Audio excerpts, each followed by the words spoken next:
Olá, quimicanos! Tudo bem com vocês? Eu sou o professor Ricardo Eletron e hoje a aula é importantíssima. É sobre propriedades e transformações da matéria. Gostou do vídeo? Já dá um like e roda a vinheta! Galera, propriedades e transformações da matéria. Pessoal, olha só, muitos professores não gostam de passar esses dois conteúdos juntos. Por quê? Meio que dá trabalho e segundo, não é de nível assim, de interesse dos estudantes. Mas assim, eu espero que vocês aproveitem essa aula, tá? Porque eu gosto muito de puxar mais para o lado dos materiais, dos seus funcionamentos. Isso é importante para quem vai fazer engenharia, que tem na resistência de materiais, eles veem isso na faculdade. Então, olha só, propriedades e transformações da matéria. Vou conversando com vocês aqui e acompanhando aqui no nosso notebook, beleza? E se você ainda não tem o material, corre aí que na descrição deste vídeo tem um link do Google Drive, tá? Com o e-book dessa primeira aula, beleza? Então, olha só, primeira coisa, nós precisamos definir a matéria, tá? Então, essa aula é totalmente conceitual, tá? E aí nós temos aí alguns conceitos físicos, tá? Como, por exemplo, a massa. O que é massa? De repente você já viu. A massa, ela mede a inércia de um corpo, né? Por exemplo, é a tendência que um corpo tem, por exemplo, de ela se manter em movimento, né? Então vamos pensar, conforme a minha massa ser muito grande, então a inércia dela, né, tende a ser maior. Ou seja, o que é inércia? Você fica parado, certo? Isso quer dizer uma pessoa inerte, por exemplo, você é muito parado, enfim, começa por aí, tá? E aí, beleza, então já temos nosso primeiro conceito, nossa primeira definição. Que quanto maior a massa, maior será a inércia. E quanto menor a massa, menor a inércia. Por exemplo, o elefante. A inércia é grande, por quê? Como é que vai mover aquele elefante todo, aquela massa toda? Agora, por exemplo, uma folhinha seca, que é leve, a inércia dela será muito menor, certo? Agora, volume. O volume é definido o quê? Através de um corpo, né? Então, por exemplo, eu tenho um copo de 290 ml, esse é o volume, né, que está atribuído ao meu objeto. Então, percebam, tá? Esse link que estou fazendo aí. Massa, eu tive o quê? Inércia, massa, inércia. Volume, já usei corpo. Agora vamos ver a matéria. Provavelmente você já deve ter escutado. É tudo aquilo que comporta massa e ocupa o lugar do espaço. É isso? Exatamente isso. Então, isso é a matéria. Então, opa, já surgiu massa, já falei isso antes, lá em cima. Agora citei volume e voltei para massa. Então, percebam que está criando uma linha de costura aí, certo? Energia cinética. Energia cinética, galera, é uma energia que eu consigo me mover. E tem uma transformação de energia para eu conseguir me mover. Então, essa movimentação é a energia cinética, diferentemente da energia potencial, tá? Que é a próxima. Isso aí está armazenada dentro de um corpo. Então, por exemplo, se eu tenho um corpo que tem um volume e tem uma energia potencial, logo vou ter uma energia cinética que eu vou conseguir me mover. Por exemplo, o ser humano. O ser humano ele precisa comer para sobreviver. Se ele não come, ele não tem energia. Se ele não tem energia, ele não consegue se mover. E o ser humano ele tem um corpo com a massa definida, certo? Tranquilo, entendido até aí? Show de bola. Então, nós temos mais dois conceitos físicos, que é o corpo, que é uma porção limitada de massa, tá? E o objeto, que aí nós temos aí uma utilização, algo útil, é o objeto, tá? E esse objeto ele tem um volume, tem uma massa. Então esses são os conceitos físicos, tá? Esses são os nomes técnicos para os cientistas aí no ramo da física. Mas aqui é professor Ricardo Eletron, pessoal. Aqui é conceito químico. Que demais! Então, do que eu preciso desses conceitos químicos? Saber o que é um átomo, o que é uma molécula, o que é um íon, tá? Então, é preciso calma para a gente discutir isso, beleza? Então, olha só, começando pelos átomos. O que são átomos?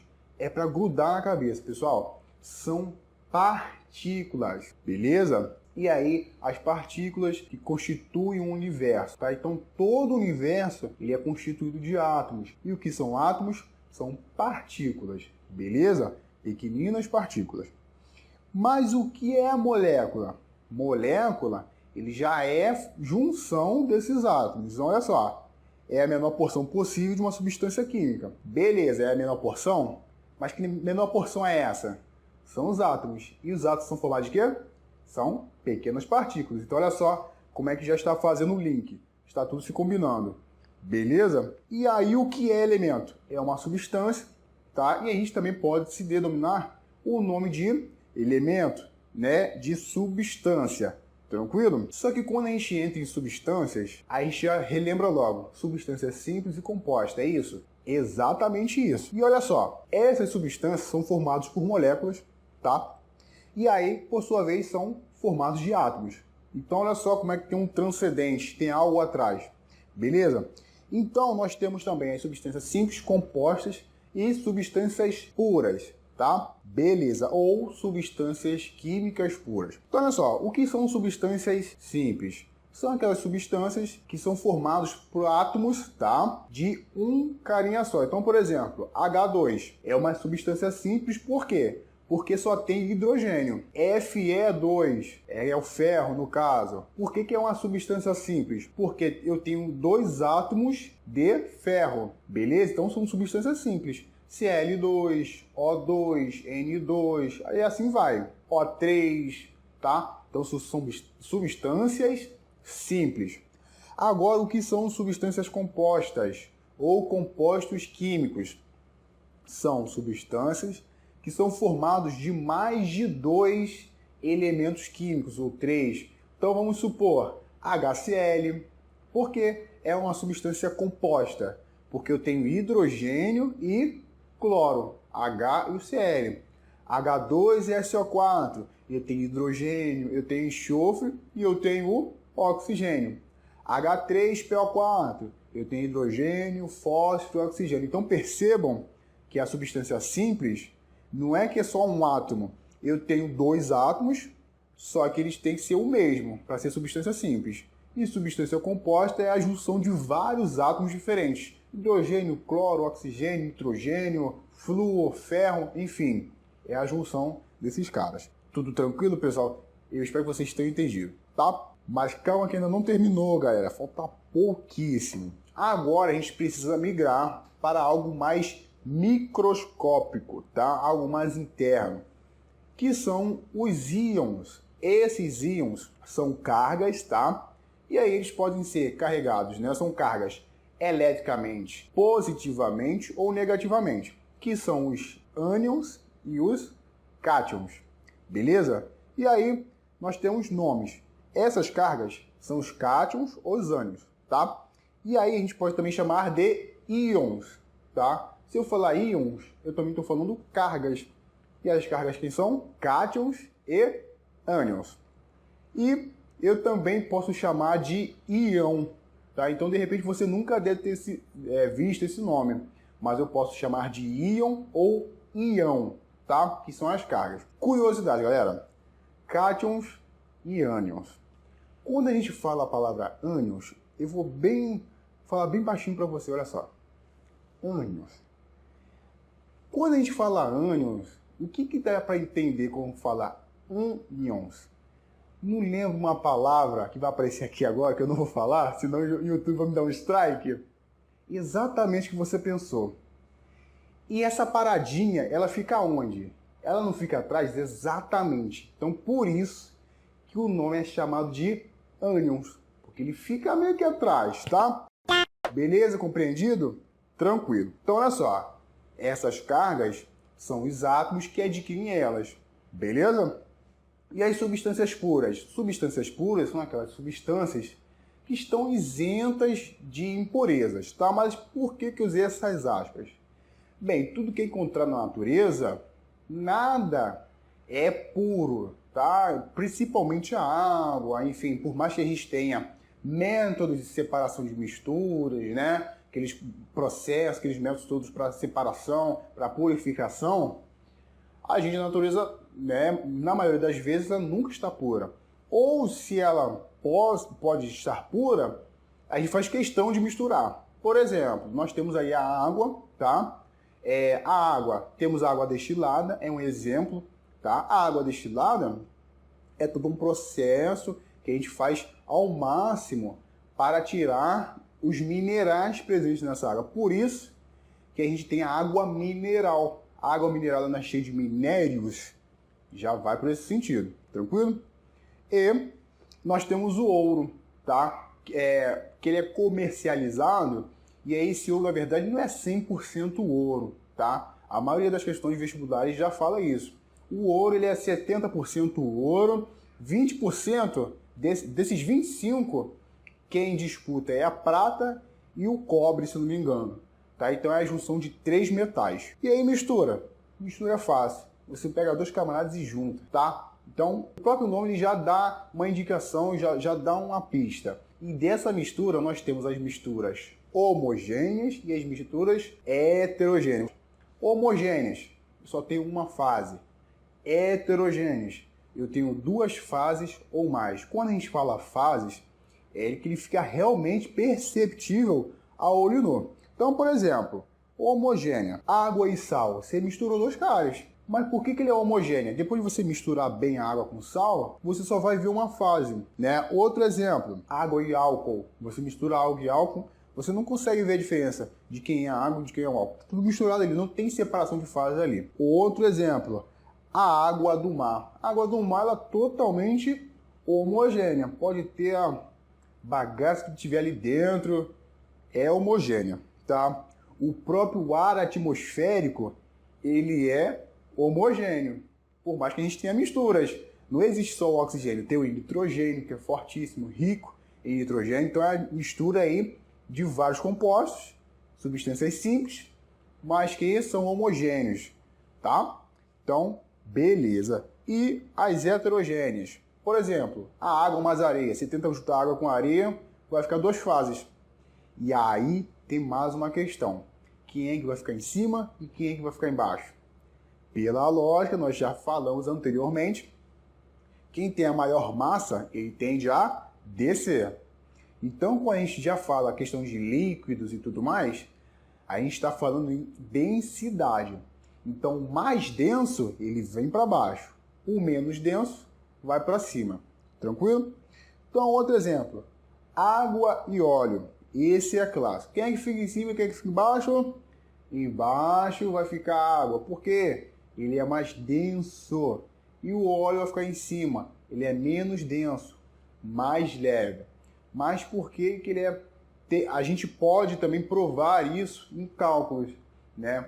Não sei se você já reparou, mas alguns rótulos, ou até mesmo na tabela periódica, por exemplo, já fala a questão da densidade, né, do peso molecular, enfim, isso é função disso. Por exemplo, eu já sei que a densidade da água é 1. Por quê? Densidade é massa sobre volume. Qual é a massa do hidrogênio? 1. E o volume? 1, porque a gente considera 1 litro. 1 dividido por 1, 1. Então já é a densidade da água. Se eu tiver uma densidade que eu não conheça, mas vamos supor que eu quero testar, né? Eu vou querer testar. Eu vou pegar um líquido, não sei a densidade. Se ele ficar acima da água, então eu sei que ele vai ser mais leve do que a água. Se ele for mais pesado, então a densidade dele vai ser maior do que 1. Tranquilo? Eu espero que vocês tenham entendido. Ok. Mistura eutética. Ninguém fala isso, galera. Mas que mistura é essa? Olha só. Acompanha comigo. É uma mistura que se comporta como uma substância pura em relação a ponto de fusão. Galera, a primeira coisa, temos a mistura eutética e temos a mistura azeotrópica. A diferença está aí. Mistura eutética, ela é em relação a ponto de fusão. Então ela se comporta como uma substância pura no ponto de fusão. Na mistura azeotrópica, ela se comporta também como uma substância pura, mas em relação ao ponto de ebulição. Exemplo disso, tá? De mistura eutética, nós temos a solda. A solda, na verdade, ela é uma liga metálica entre estanho e chumbo, beleza? Já a mistura azeotrópica, nós temos um exemplo, eu vou ser bem sonso agora, pessoal, olha só. O exemplo da cerveja, tá? Industrialmente, a cerveja, ela é 96% de álcool, tá? E 4% de água. E aí vocês vão ver mais pra frente que você não consegue misturar a água da cerveja uma vez junto, tá? Outra mistura aí azeotrópica é a acetona e o metanol. O álcool etílico mais a água, que foi o caso da cerveja, né? O álcool etílico mais o clorofórmio, tá? É um exemplo aí de mistura azeotrópica. Tranquilo? Entendido? Compreendido? Agora nós temos só o último conceito, que são os alótropos. E o que são os alótropos? De repente você já deve ter visto isso em algum lugar, mas nunca entendeu, nunca compreendeu, tá? Então olha só. Vamos ver aqui, designam substâncias simples, diferentes, tá? Que diferem, nesse caso, na sua atomicidade. E o que seria essa atomicidade? É o índice. Por exemplo, O2, qual é o índice? É o 2. O3, qual é o índice? É o 3. H2, qual é o índice? 2. H3PO4, quais são os índices? 3 e o 4. São esses números pequenininhos, tá? E isso a gente também pode chamar de atomicidade, tranquilo? E apesar de serem diferentes, são de mesmo elemento químico. Então, por exemplo, nós temos o oxigênio. Quais são os alótropos?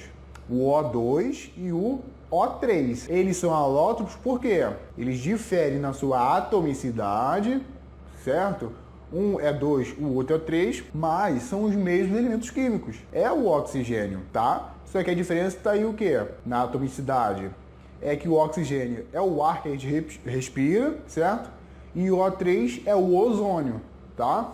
Então são matrizes diferentes, beleza? Compostos gasosos diferentes. Então tranquilo. Então quando eu tenho O2 e O3, diferem na sua atomicidade, é o mesmo elemento químico, tranquilo.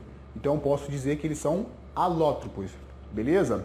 Tranquilo? Fechado. Então finalizamos essa primeira parte aí, tá? De propriedades da matéria. E agora precisamos falar das suas transformações, senão não tem como. Então olha só, essa imagem aí, ela é clássica. Nós temos 3 situações: sólido, líquido e gasoso. Mas aí eu abro um parênteses: gás ou vapor. 3 estados físicos dados didaticamente. Quando eu falo didaticamente é porque tem uma novidade, então aguarde. Eu espero que vocês compreendam a transição desses 3 estados físicos, porque, por exemplo, eu tenho 3 situações que eu posso olhar isso macroscopicamente e microscopicamente. Macro, algo grande, mais perceptível ao olho nu. E microscopicamente, lembra do microscópico. Então, olha só, o sólido, vocês estão reparando aí que eu tenho as molequinhas mais juntinhas, tá? E aí, nesse estado sólido, eu também tenho que a agitação molecular dele é muito fraquinha, tá? Lembrando da energia cinética lá atrás, ó, movimento, tá? Então, esse é o sólido. E como é que eu obtenho um sólido? É quando ele está mais frio ou quando ele está mais quente? Usando, por exemplo, aqui o caso da água. Quando está mais frio, certo? Então a agitação molecular dele é muito fraquinha, tá? Então é até importante dizer que a gente está usando a água como exemplo, tá? Ela assume esses 3 estados físicos da matéria, a certa temperatura, tudo isso. Nós temos o estado líquido. Perceba que o estado líquido, as molequinhas estão mais soltinhas, já conseguem se movimentar, é um fluido. Então a energia cinética dela já é um pouquinho mais acelerado. O gás, então, é um Fórmula 1.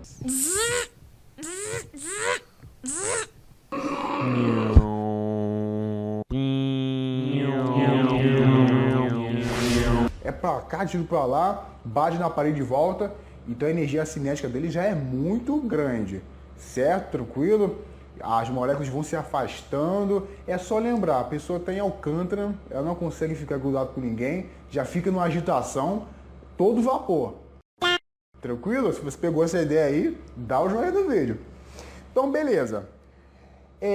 Compreendam que a gente tem, então, passagens, né, de energia, enfim, em forma de calor.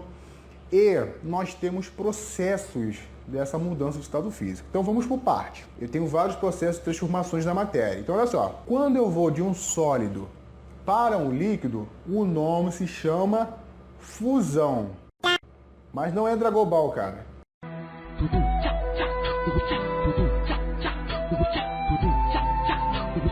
É fusão, tá tranquilo? Quando sai do gelo, vai para a água líquida, é a fusão. Quando ele sai do líquido para o gás ou vapor, o nome se chama vaporização. Mas espere, cara, é vaporização, ebulição e calefação, ou seja, são 3 tipos de ebulição, tá? São 3 tipos de vaporização.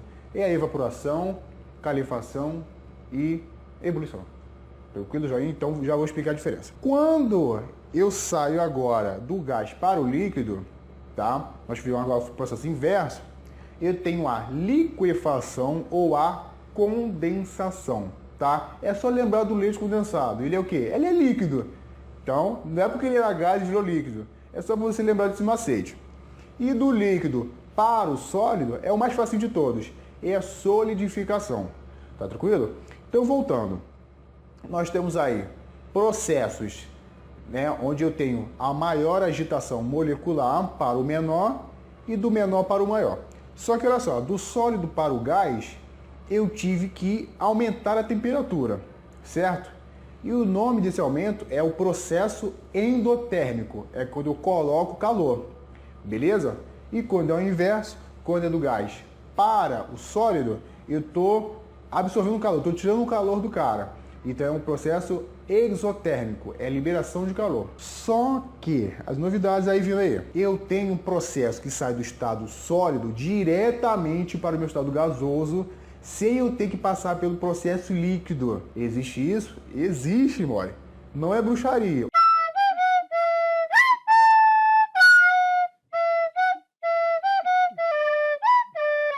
O nome desse processo é sublimação. E qual é o nome quando eu saio do estado gasoso para o meu estado sólido? É a ressublimação. Então eu tenho a sublimação, ressublimação. Sublimação indo, ressublimação voltando. Então lembrando, do sólido para o líquido, fusão. Do líquido para o gás, vaporização. Nós temos ebulição, vaporização e calefação. E nós temos do vapor ou gás para o líquido, que é a condensação ou a liquefação, e do líquido para o sólido, a solidificação, tá? E aí, a partir de hoje, vocês vão ter que ter 2 pontinhos básicos, que é o ponto de fusão e o ponto de ebulição. Então, esses 2 nomezinhos você vai levar aqui para a sua vida inteira. Ponto de fusão, PF. Ponto de ebulição, PE, tá? Beleza. Então, assim, voltando por causa da água, nós temos 0 graus, 25 graus e 100 graus. 0 graus é quando ele está no estado sólido, tá? 25 graus a gente chama de temperatura ambiente. Então, por isso que é 25 graus, tá? É a água, tranquilo? No estado líquido. E 100 graus, tá? É o vapor da água, tá? Não existe, não é gás da água, é o vapor de água no caso, tranquilo? Então, é por isso que a gente fala que ele tem um maior poder de ebulição, tá? Maior calor específico. É a água porque ele vai até 100 graus, e precisa chegar até 100 graus para começar a entrar em ebulição. Então o álcool perde, vai até 78, todos os compostos orgânicos vai até 60, por aí varia, tá? Beleza, então a observação que a gente faz aqui é a questão dos 3 tipos de ebulição. A vaporização ou evaporação, ele evapora devagar, naturalmente. Então nós temos aí um exemplo aí de, por exemplo, botar a roupa no varal, ele seca ali naturalmente, vai secando, vai batendo vento, um sol vai secando naturalmente. Ou um rio que seca. E esse é um exemplo de evaporação, tá? Ele evapora devagar, naturalmente. A ebulição, ele começa a ebulir mais rápido. Então nós temos aí água fervendo. Isso aí é ebulição. Agora a calefação, ele evapora muito mais rápido. Tá? Então nós temos aí as gotas de água saltitando aí de uma chapa de ferro. Tá? Então, por exemplo, se você já foi na lanchonete, viu o cara, né, fritando um hambúrguer lá, né, e o cara botou a chapinha e botou água e está começando a pular, tá? Isso aí é uma calefação, por quê? você jogou água, o cara já subiu, já virou vapor, é instantâneo. Então, tem essas três diferenças. Tranquilo? Compreendido. E aí, nós já estamos finalizando o vídeo falando sobre os fenômenos, as transformações da matéria. E aqui eu gosto de dar as transformações biológicas, químicas e físicas, tá? Então, olha só. As físicas, elas estão só preocupadas com as mudanças de estado físico. Olha só como é que é o nome, já é propício a isso. Então, físico, tá? Ela está relacionada a mudanças físicas. Por exemplo, cortar papel, vidro quebrado, amassar latas, tá? A própria mudança de estado físico da matéria é a mudança de estado físico, tá? Você só está mudando o estado físico da matéria, beleza? Por exemplo, a solidificação, a ebulição são os estados físicos, tá? O químico, aí sim, tá? Ele está preocupado com essa estrutura química. Então, por exemplo, nós temos as reações químicas, a combustão, tá? A oxidação, muito importante, a fermentação, a apodrecimento de frutas, é um processo químico, beleza? Os fenômenos endotérmico, que absorve o calor, exotérmico, que libera o calor, então são processos químicos, diferentemente dos físicos, tá? E os biológicos está relacionado às atividades dos seres vivos. Então nós temos aí a metamorfose, tá? O crescimento natural, a degeneração. Por exemplo, você abriu uma ferida, aí os compostos ali dentro levam um mês para formar a cicatriz ali e você no instante já está tirando a casquinha. É aí a degeneração, é um processo biológico, tá? Tranquilo, entendido aí? Então, olha só, entrando nas propriedades. Nós temos as propriedades gerais da matéria e as propriedades específicas. Propriedades gerais, nós temos a compressibilidade. E a compressibilidade é a capacidade que o material tem de comprimir o máximo possível. Por exemplo, se você já foi em um hospital e pegou aquelas seringas e começou a apertar, isso é porque tem a capacidade da compressibilidade, né? Você fica apertando a seringa ali, o que está acontecendo? O ar que está aqui dentro, ele consegue ser impulsionado ali, consegue ser, né, aguentar bastante a pressão. Isso é a compressibilidade, tá? Então, a seringa de exemplo básico e bem entendimento, tá? A descontinuidade. A descontinuidade já é mais voltado para a quântica mesmo, tá? São os espaços vazios entre as partículas, tá bom? Que constituem a matéria. A divisibilidade é a propriedade da matéria conseguir ser dividida facilmente, tá? Então, você consegue, por exemplo, fatiar um bolo, por quê? Porque ele é fácil de partir, de particionar, tá? E aí você pode aí particionar em proporções menores. A elasticidade é a propriedade do material conseguir aí, né, ser esticado o máximo possível. Exemplo, os elásticos, as borrachas, enfim, as luvas, todos os tipos de materiais conseguem ser esticados, tá? E aí consegue voltar ao seu tamanho normal após um determinado período aí de tempo, tá? A extensão é a dimensão aí ocupada por um corpo. Então nós temos aí um acompanhamento da descontinuidade, tá? Na verdade, essa extensão está seguida, regida pelo volume, tá? Que é ocupado, tudo isso. Beleza? A impenetrabilidade. O que vocês acham que é? Mas antes de você entrar nessa questão aí, né? A impenetrabilidade é uma questão que eu gosto de citar, por quê? Porque a impenetrabilidade é você, por exemplo, você pegar um lápis e tentar furar uma bola, tá? Só que essa questão da impenetrabilidade é para você ver que você não consegue colocar dois corpos ocupando o mesmo espaço e no mesmo tempo. O que eu quero dizer para vocês, por exemplo, se eu enfiar um lápis na bola, o que vai acontecer com a bola? Ela vai abrir espaço para o lápis passar, beleza? Então essa é a questão da impenetrabilidade, tá? Porque não faz sentido, por exemplo, você grudar duas bolas, tá ocupando o mesmo lugar. Não tem como, isso não existe, tá? Então, impenetrabilidade é isso. E a indestrutibilidade, galera, é lembrar do nosso amigo Lavoisier. Na natureza, nada se perde, nada se cria. Tudo se transforma, tudo se adapta, tá? Então, assim, ninguém é Deus para criar matéria nenhuma, tá? Então você não tem como perder matéria, não existe isso. Ah, sei lá, fervi água, sumiu. Você perdeu? Não. Ele só mudou de estado físico, tá? O que eu quero passar para você é o seguinte: tudo tem um fator. É porque eu perdi material? Não, isso não existe. Ele transformou, beleza? Inércia, nós já falamos aí, é a tendência que a matéria tem de ela adquirir velocidade. Mas aí, a inércia, geralmente a gente equivale a zero aí, né? Quando a massa é muito grande, enfim.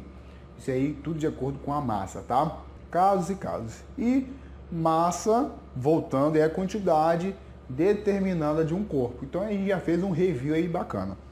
Beleza? Propriedades específicas. Tá acabando. Propriedades específicas são as propriedades organolépticas. Que? É isso mesmo, pessoal. Propriedades organolépticas são os sentidos. Sentidos nossos? Sim. São os 5 sentidos. Lembram disso? É o tato, olfato, paladar, audição, o outro esqueci. Visão, exatamente. Nosso amigo ajudou. Visão. Então são 5 sentidos aí no nosso corpo humano. Então quais são os exemplos? Por exemplo, a cor, visão. A matéria pode ser colorida ou incolor, ok? Brilho, visão também. É a capacidade do material refletir luz ou de absorver luz, tá? Então, é refletir luz. Sabor, né, o paladar. Nós temos materiais com sabor e sem sabor. Sápidas ou insípidas, tranquilo? O olfato, né, nós temos a questão dos materiais inodoras, tá? Ou odoríferas, tá? Inodora ou odorífera. Beleza? Com cheiro ou sem cheiro. E outras propriedades que nós temos é a dureza, tá? E o que seria essa dureza? Mais uma vez. Mas calma, todo mundo já entra assim, caramba, que olha essa. Dureza, pessoal, é uma propriedade de um material que ele tem de conseguir riscar outros materiais. Exemplo básico. É o caso do diamante. Ele é tão duro que ele consegue riscar um vidro, por exemplo, tá? E a gente até mede isso em uma escala de 0 a 10, tá? 0 são os materiais que não conseguem riscar e 10 são os materiais que conseguem riscar facilmente. Então, olha só, lembrando da nossa escala, certo? Da escala 0, nós temos o talco, tá? E não consegue riscar ninguém, coitado. E o valor 10, nós temos o diamante, que é o alotrópico, lembra do alotropia? É o alotrópico do carbono, tá? Lembrando que a alotropia é um material que tem o mesmo elemento químico, o mesmo átomo, mas com índice diferente, tá? Então nós temos aí o carbono, o grafite, o diamante, são alótropos, tá? Materiais alotrópicos, beleza? É de um mesmo material, mesmo elemento químico, o carbono, tá? Beleza. Então, nós temos também a maleabilidade. E a maleabilidade é a propriedade da matéria conseguir ser moldada. Então, por exemplo, nós temos materiais moldáveis e não moldáveis. Materiais moldáveis, o ouro, a prata, o cobre. Mas por que eles são moldáveis? Isso é em questão de temperatura. Vocês concordam? Por exemplo, o ouro você consegue moldar, temos formas. Mas por que isso? Porque você colocou muito calor ali. E temperaturas elevadíssimas, tá? Outro exemplo, tá chegando uma época que eu adoro, que é a Páscoa. Embora, claro, todo ali um contexto, né, religioso e tal, mas o que vem atrás são as barras de chocolate, são os bombons. Então isso, você colocou o chocolate com calor, formou aquele recipiente, uma forma, pegou uma forma, e isso foi em questão de calor. Se não fosse calor, ele nem conseguia ser moldado, tá? Beleza. Ductibilidade. A ductibilidade é a propriedade do material, tá? Transformar fios. Então, é a propriedade desse material se transformar em fios, beleza? E aí, desses fios, eles permitem a passagem de corrente elétrica. Por exemplo, o cobre, o ouro, a prata. O ouro, ele é um excelentíssimo metal que ele consegue fazer uma transição de eletricidade bacana, tá? Então, por que a gente não coloca o ouro, então, nos postos, enfim, nesses postes aí das ruas? Porque se tivesse ouro, se o cara descobrisse que tinha ouro, ia ser furtado, então não teria eletricidade. Então eles colocam materiais mais inferiores do que o ouro, em questão não só financeiramente, mas também em questões de condução dessas correntes elétricas, tá? Então nós temos aí a ductibilidade. Densidade, pessoal. A densidade, eu já falei, já dei um spoiler lá no início, que é um quociente, tá, da massa e volume. Então é divisão de massa sobre volume. Massa, volume. Então essa é a densidade e propriedade do material, dela ser mais pesada ou mais leve, tá? Beleza. Aí, por último, para finalizar o vídeo, nós temos o magnetismo. E o magnetismo são algumas propriedades que a gente já entende, já compreende desde pequeno, tá? Que são materiais feitos com ímãs, por exemplo, tá? Então, é uma propriedade de atração por ímãs, beleza? Então, olha só, tais substâncias magnéticas, por exemplo. Exemplo, os metais, tá? Os metais ferríticos, ou seja, todos os metais, ferro, cobre, tá? São materiais que conseguem ser atraídos facilmente com o ímãs, tá? Por ímãs. Então essa aula, pessoal, espero que vocês tenham gostado. Curtam esse vídeo, deem joinha, comentem, divulguem, tá? Diga aí se você compreendeu, se você entendeu essa aula. Espero que tenha sido proveitosa para você e que você tenha compreendido todos os conceitos físicos, químicos, biológicos, tudo isso, galera. Não se esqueçam também de seguir a nossa página, tá? Do Facebook, na nossa fanpage, acompanhar o nosso Instagram, está saindo lá stories, show de bola, galera. Não percam! Beleza? Então é isso, pessoal. Essa é a nossa primeira aula aí do ano de Química Geral. Até o próximo vídeo e valeu!